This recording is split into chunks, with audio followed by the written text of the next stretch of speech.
in one spot for like the past week, and just any position I'm in that is not lying straight down, like flat, is really painful right now.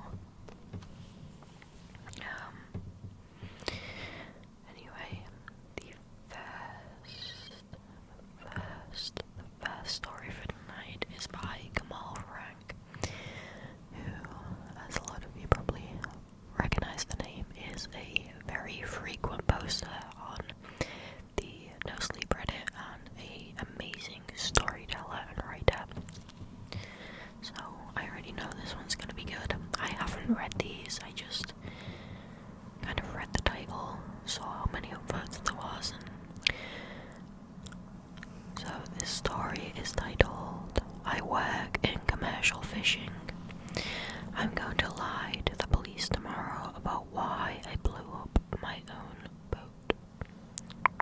Also, my hair is wet, because I had a shower. Commercial longline fishing is a miserable way to make a living.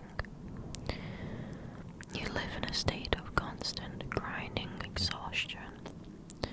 The boat smells permanently of rotting bait and frozen brine.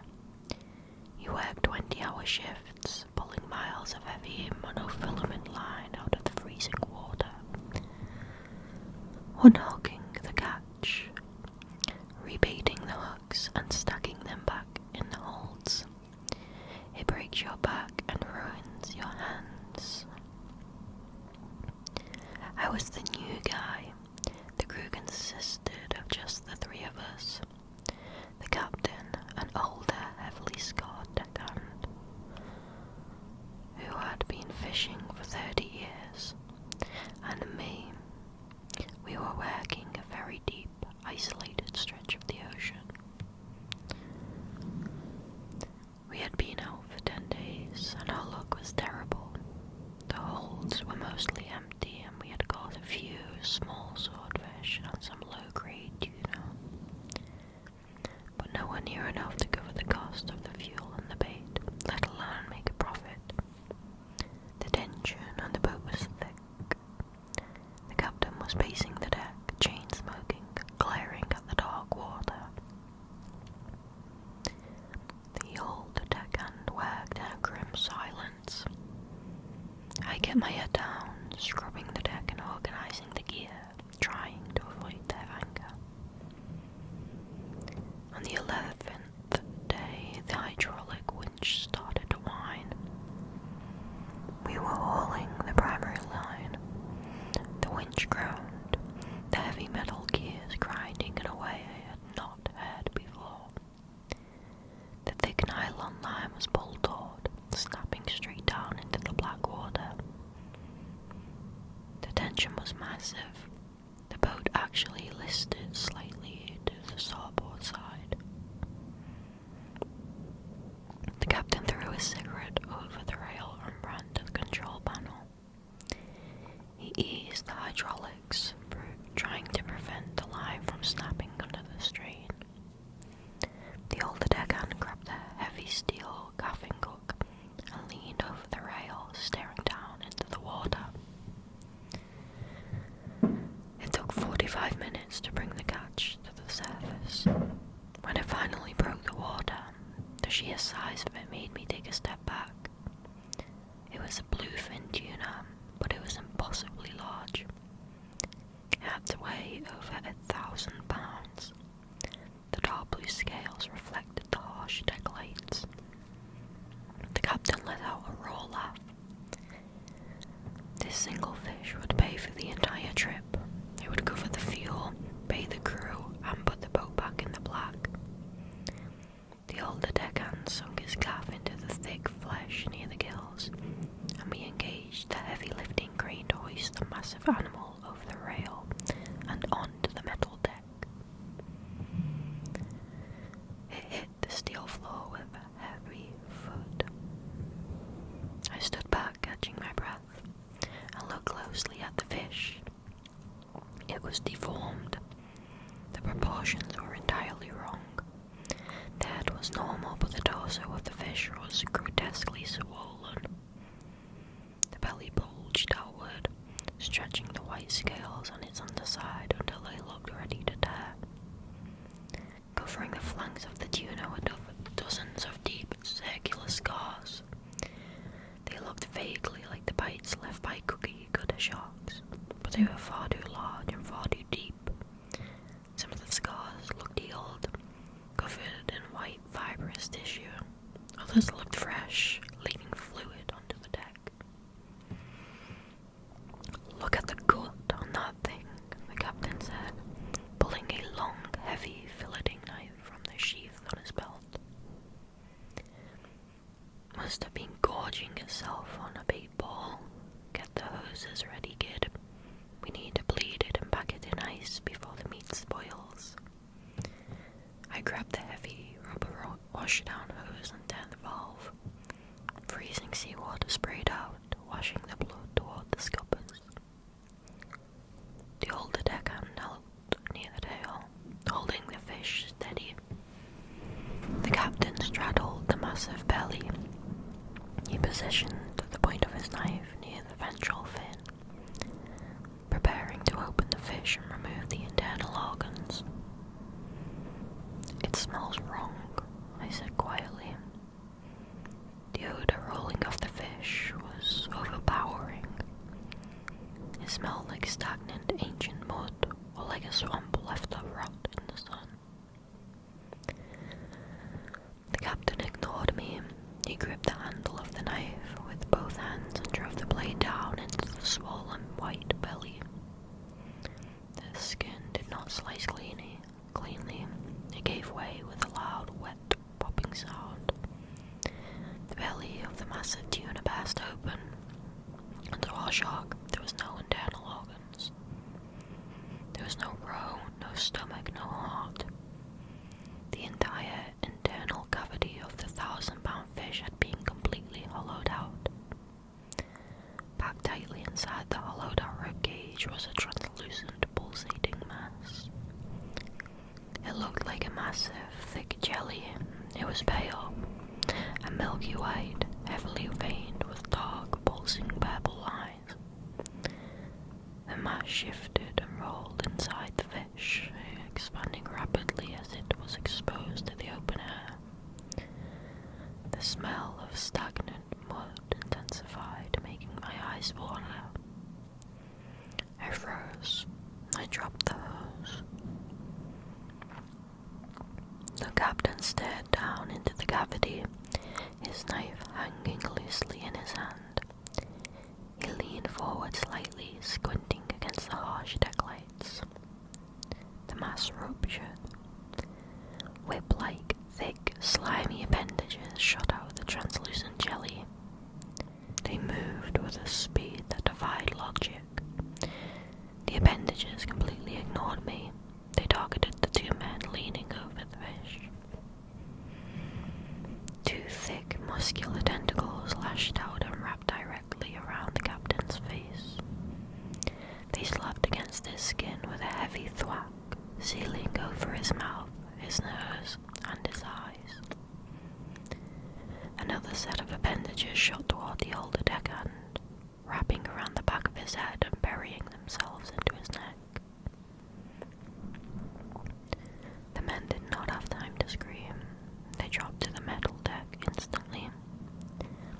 The captain fell backward, his arms going rigid, his hands clawing uselessly at the thick, wet muscle sealing his face. The deckhand collapsed forward, his forehead hitting the steel rail. I could not move. My boots felt bolted to the deck, and my breathing stopped completely. I watched the translucent mass inside the tuna continue to pulse, pumping thick, dark fluid through the appendages directly into the heads of my crewmates. The struggle lasted less than 10 seconds. The captain's hands fell away from his face, dropping limply to his sides. The deckhand stopped twitching. I stood 10 feet away, clutching the rail behind me, waiting for the things to let go, waiting for the men to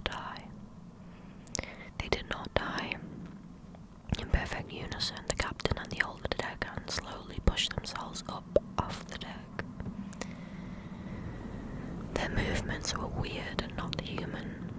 They moved like marionettes being hoisted by heavy strings.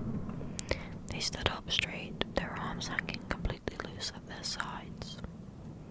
The thick appendages were still firmly attached to their heads, trailing back to the pulsing mass inside the ruined fish. The two men slowly turned their heads to face me. The captain's jaw dropped. The hinges of his jawbone popped and dislocated. His mouth stretched open in a wide, impossible gape. The deckhan's jaw did the exact same thing, tearing the skin at the corners of his mouth. A voice came out of them. It was a single, overlapping sound that spoke through both of their unhinged mouths simultaneously, echoing across the silent deck. It sounded like thick mud being sucked through a narrow pipe. The deep is empty, the voice vibrated in my teeth. We have consumed the dark, the trenches are barren, and no sentient life is left below. I pressed my back hard against the metal railing, my hands shaking violently. I wanted to run, but there was nowhere to run. We were miles from the coast, isolated on a small floating platform in the middle of a black ocean. The heads of the two men twitched slightly, adjusting their angle to keep their dead eyes fixed on me. We require the shallows, the voice continued. We require the feeding grounds where the warm meat gathers. You know the way. The mass inside the tuna pulsed, glowing slightly under the harsh deck lights. You will steer this vessel to the closest port. The voice spoke through the ruined mouths of my crew. You will bring us to shore.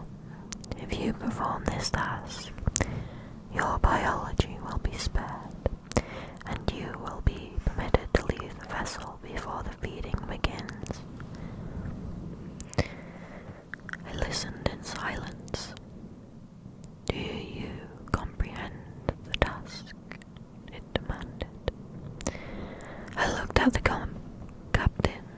The skin around his neck was already turning a pale, sickly grey. The veins under his jaw were pulsing with the dark fluid from the tentacles. I swallowed hard. Yes, I whispered. Proceed, the voice replied. Captain and the deckhand turned away from me. They walked slowly toward the center of the deck and stood perfectly still. Their arms hanging limp, their thick, wet tethers connecting them to the massive fish. I moved. I forced my legs to work and walked slowly around the edge of the deck, keeping as much distance as possible between myself and the pulsing mass. I climbed the metal stairs to the wheelhouse. I stepped into the cabin and pulled the heavy door shut. My hands were trembling so badly I could barely turn the latch to lock it. I sank into the captain's chair, staring out of the reinforced glass window down at the deck. I pushed the throttle forward, the diesel engine rumbled deep in the hull, then turned the heavy metal wheel, adjusting our heading based on the GPS navigation system. I set the autopilot for the nearest deep water port on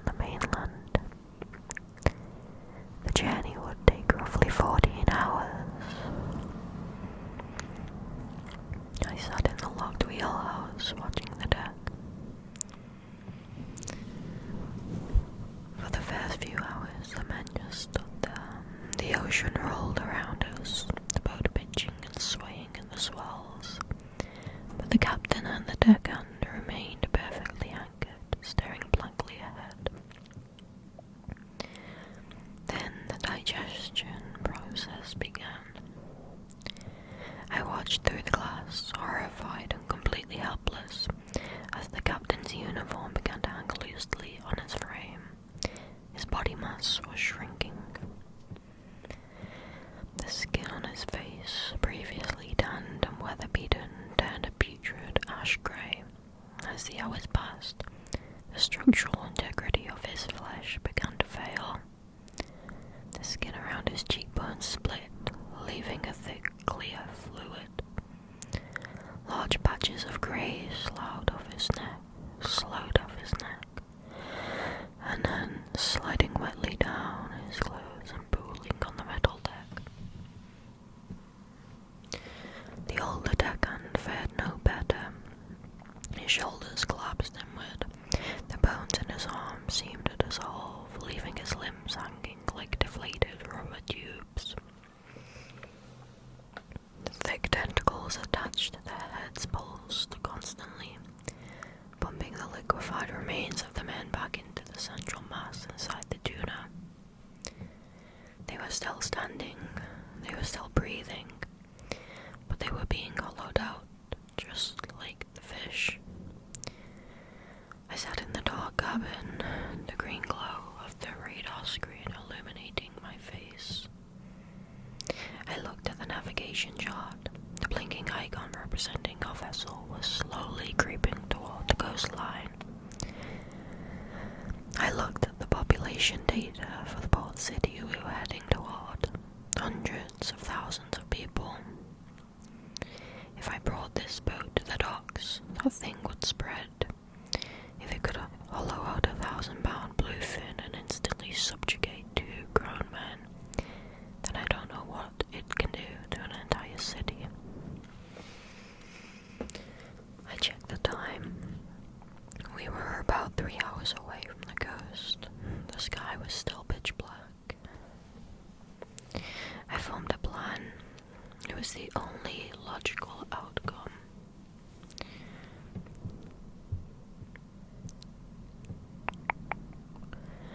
I unlatched the heavy cabin door very slowly. I kept my eyes on the deck. The entity seemed dormant, focused entirely on digesting the 2 men.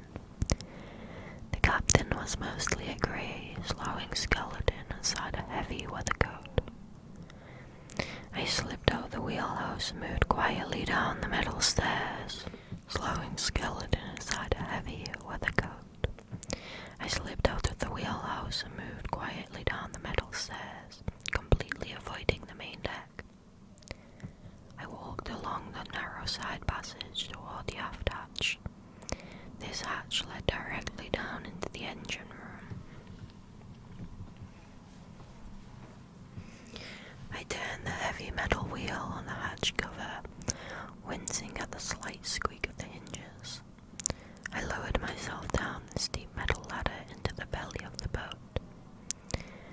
The engine room was incredibly loud and overwhelmingly hot. The massive marine diesel engine was churning, pushing the heavy boat through the water. The smell of oil and fuel was thick in the air. I moved to the primary fuel lines. Commercial fishing vessels carry thousands of gallons of diesel in their hoarding tanks. The fuel lines run from the tanks through a series of heavy-duty safety valves before entering the engine block. I found a heavy iron wrench sitting on a workbench. I approached the primary fuel manifold. I did not close the valves. Instead, I placed the wrench over the heavy brass fittings that connected the main feed line to the engine intake. I gripped the wrench and pulled with all my strength. The brass fitting groaned. I pulled harder, stripping the threads entirely. The metal gave way. The thick, high-pressured fuel line disconnected from the intake. A massive pressurized stream of fuel sprayed out into the engine room. The fuel hit the hot metal pipes of the deck and immediately began to pool. The smell was instantly suffocating. I dropped the wrench and moved to the secondary feed line, tearing that one loose as well. Hundreds of gallons were rapidly flooding the lower brushing against the bulkheads with the roll of the boat. The engine, starved of fuel, began to splutter. The heavy churning turned into a violent shaking cough. I didn't have much time. The change in the engine noise, the sudden loss of speed, would have led it. I scrambled back up the metal ladder, my boots slipping slightly on the diesel that had coated my soles. I pushed through the aft hatch and closed it, leaving it unlatched. I ran to the storage locker near the stern, then grabbed the bright orange emergency suit. These suits are designed to keep a person alive in freezing water for a few days. I pulled it on over my clothes, zipping it up to my neck. I moved to the railing and located the emergency life raft canister. I unbuckled the heavy straps holding the white fiberglass barrel to the rail, then shoved the canister over the side. It hit the water and instantly deployed, inflating into a small, bright orange raft. The boat's engine finally died completely. The vessel lurched as it lost its forward momentum, settling into the trough of the waves. The sudden, absolute silence was heavier than the noise of the engine. I pulled a red emergency flare from the box on the bulkhead and gripped the plastic cap.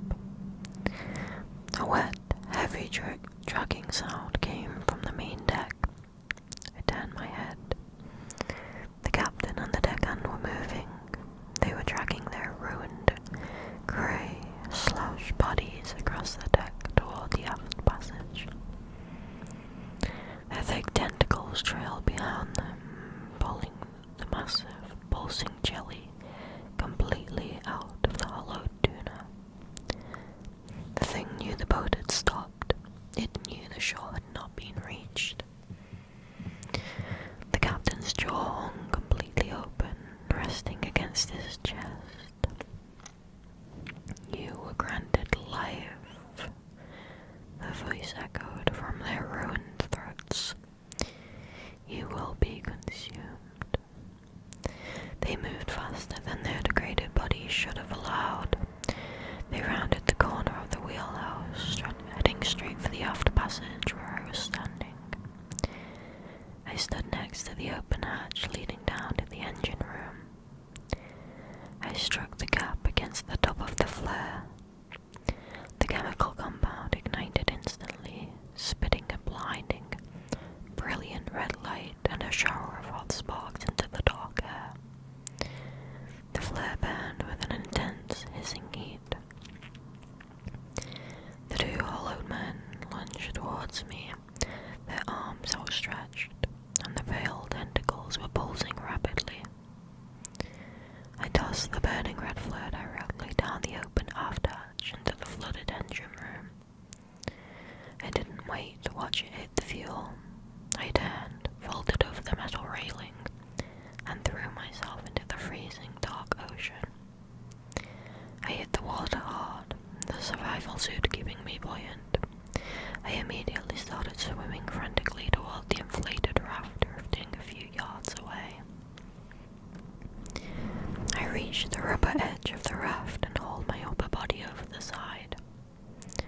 The ocean lit up behind me. The explosion was a massive boom that vibrated through the water and punched all the air out of my lungs.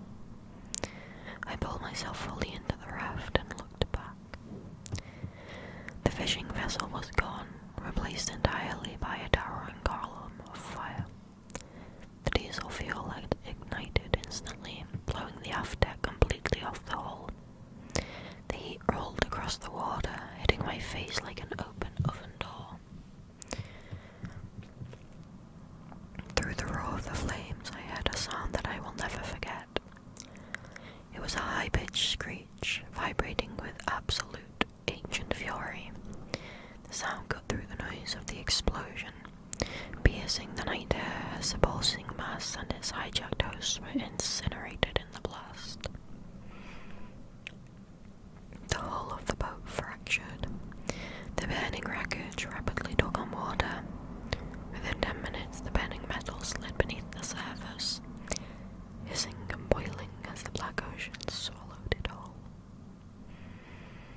sat in the small orange raft, surrounded by total darkness, bobbing on the swells.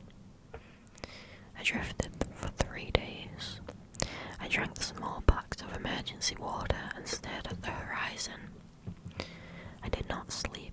Every time I closed my eyes, I saw the grey skin sliding off the captain's face and heard the wet voice vibrating in my teeth. On the morning of the 4th day, a commercial trawler spotted my raft. They pulled me aboard. I was severely dehydrated and exhausted. They wrapped me in blankets and sat me in their galley. The captain of the trawler asked me what happened. I looked at my hands, gripping a mug of hot tea. I looked at the men around me, working on the boat, pulling lines from the deep. Engine fire, I whispered, staring blankly at the metal table. We had a rogue wave. The fuel line snapped, then it caught a spark. It went up fast, the other two. They didn't make it to the raft in time, and the boat just sank. They patted my shoulder. They radioed the Coast Guard. They brought me back to the mainland. I'm in my apartment now. The doors are locked. The windows are closed. I can hear the traffic outside, the normal sounds of the populated city. Tomorrow I will go to the precinct to give my official statement. I'll repeat the lie about the engine fire and the rogue wave, and the case will be closed as a tragedy at sea. But I'm leaving this record here. There are spaces on this planet where light has never touched. There are deep, cold trenches where evolution stopped millions of years ago, leaving only hunger. We drag our hooks across the bottom, trying to pull up the profit, dragging things up into the light that were never meant to leave the dark. If you work on a boat, if you pull long lines from the deep water, please do not bring it to the shallows.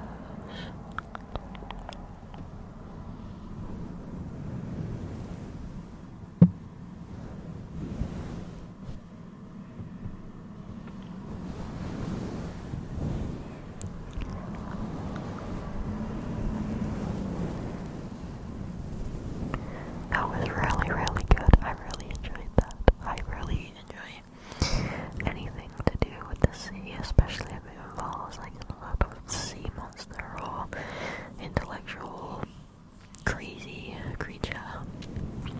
That's very interesting. It's like a one being like a parasite takes over a host. It's very cool. It's a very creepy concept. Very creepy concept. It's very good. Very good. Very good. This next one is a little bit shorter than the last. It's by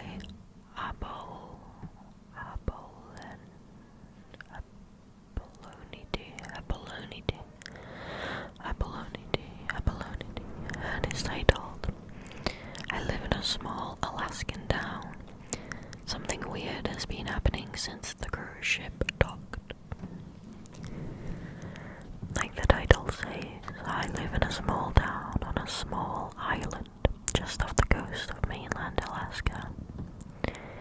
It's a super popular destination for cruise ships. We've got a massive season for them that just splits everyone in half. The locals who hate tourists and just want to be left alone, and the people who own stores and love the influx of business. I'm usually smack between the two. I hate the fact people come out in droves, leaving their trash on their trails, making noise, and bothering the local wildlife. But I also run a small coffee shop out in the middle of town, and yeah, we need the tourists to keep in business. That's kind of all the backstory you need, I think. Basically, we had a massive cruise ship land here about 2 days ago. It cut through the fiber optic which means only lucky people like me who have Starlink can still get access to the outside world. This actually happens way more often than you think. So the island pretty much went dark right when the cruise ship landed. I was expecting a bunch of angry tourists showing up and bitching because they didn't have cash on them, and we can't take cards without internet, but so far no one's been by. And then last night, something woke me up. At first I thought it might have been the weather. We had a nasty storm passing overhead, pretty common for this time of year, and thunder wakes me up all the time. I'm lying there in the dark, staring up at the ceiling, trying to will the storm away so I can get some decent rest. And then I heard it again. Something was humming. It made my stomach churn. It felt like I could feel the sound in my very bones, like I could feel it in my teeth. I got up and went to the window, pulling the curtain back just a crack. The town was dark outside, the rain making it difficult to see anything. The humming was getting louder, or maybe it's more accurate to say it sounded like there were more people making the sound. I dropped the curtain, pulled on my raincoat and stepped out onto my balcony. I live on the 6th floor of an apartment building, so I had a pretty good view of everything nearby. The humming was even louder outside. I curled my hands around the ice-cold metal of the railing and leaned forward, squinting through the rain. And there it was. Strange green light coming out of the thick pine forest and heading toward the street below. It looked like the little bioluminescent algae that blooms sometimes in the summer, except it was clinging to people. They were the ones making the sound. I don't think I've ever been so scared in my life. I don't know why either. It's like something in my tiny animal brain just went, "That's bad news, you've got to run." Only my body was frozen in place, too terrified to go anywhere. I was about to call out to them, see what was going on, but someone beat me to it. A ground floor building across the street threw the door open and a man stepped out into the street shouting, "For fuck's sake. Do you even know what time it is? Fuck off with that. Some of us have to work." What happened next happened so fast. So fast I don't think anyone could have stopped it. One of the glowing, humming people, it looked like it might have been a tourist, pulled away from the group and charged him. She tackled the man to the ground and started biting him. He was screaming and howling, struggling to fight her off. The others in the group ran out the door too. "Hey," I grabbed the spotted plant from the edge of my balcony and I threw it down into the street. It hit the ground between the group and the door and exploded. Half the group turned and charged my building instead. I could hear them slamming into the front door, beating on it like wild animals.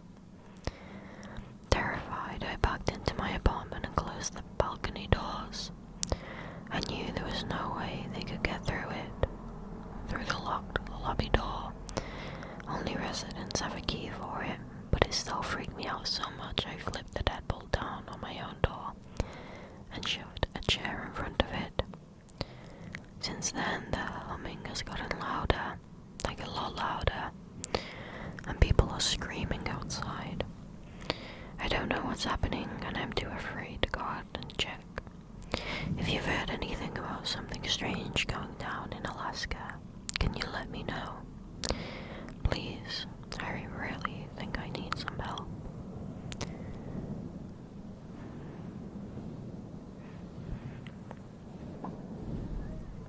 That's really interesting. That would make it really cool.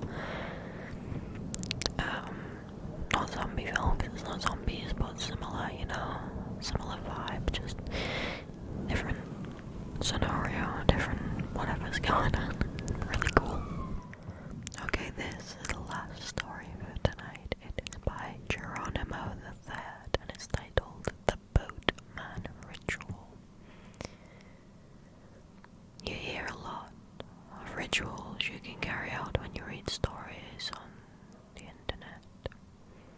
Some involve going into particular places, some lighting candles in front of mirrors or games of chance. Most of them have the aim of learning or gaining knowledge, whether about yourself, the future, or other planes of existence.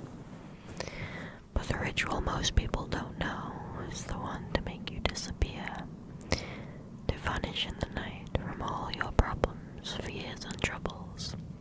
The ritual of the boatman.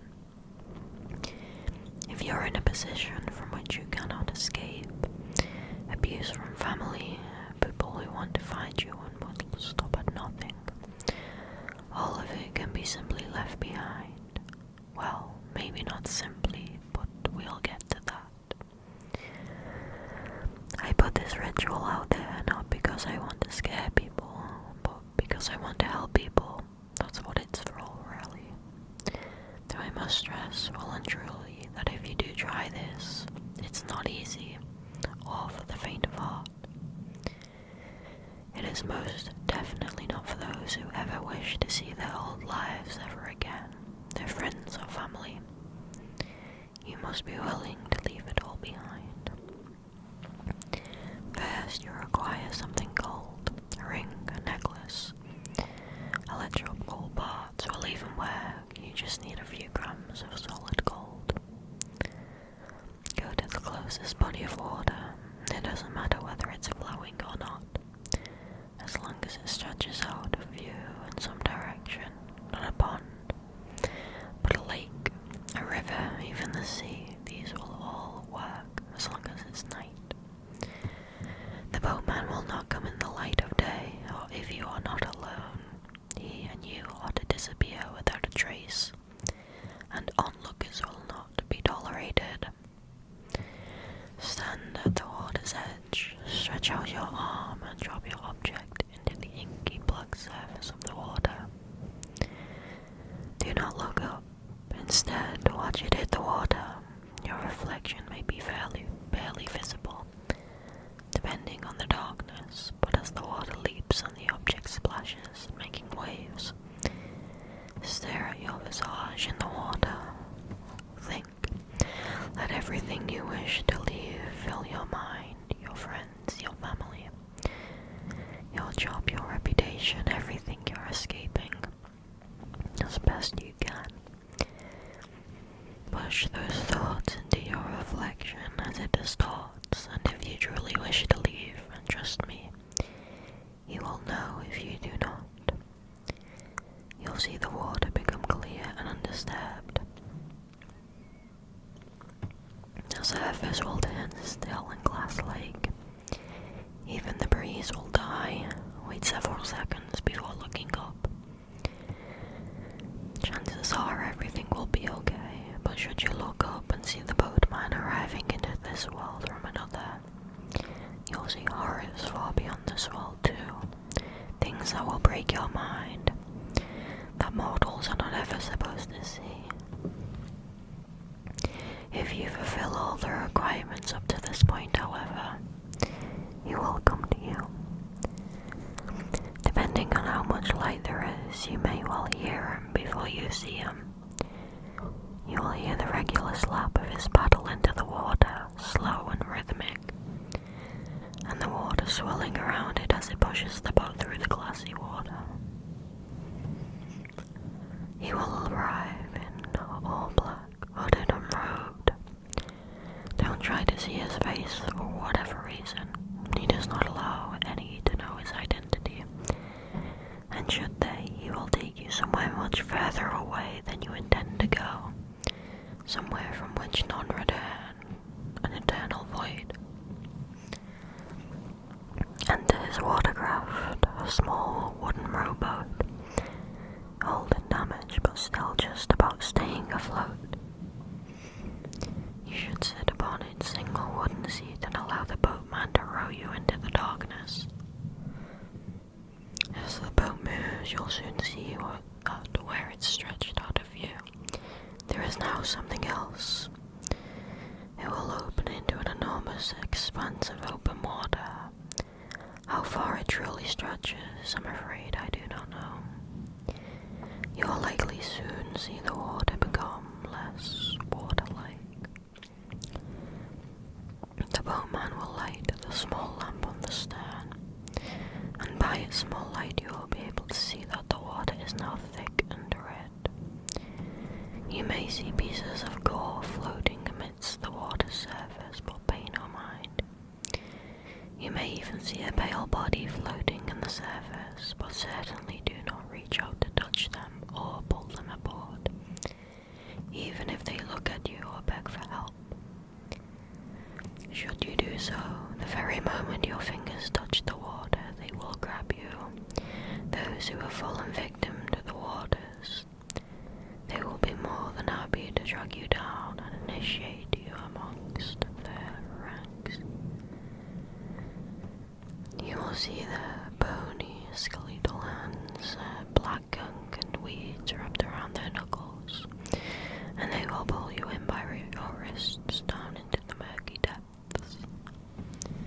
After a while, you'll begin to see it on the horizon, the ruined city. If it is more than an island upon the bloody sea, I'm afraid I cannot tell you one way or the other, but it clearly used to be more than it is now. I've heard many theories on the city's origin.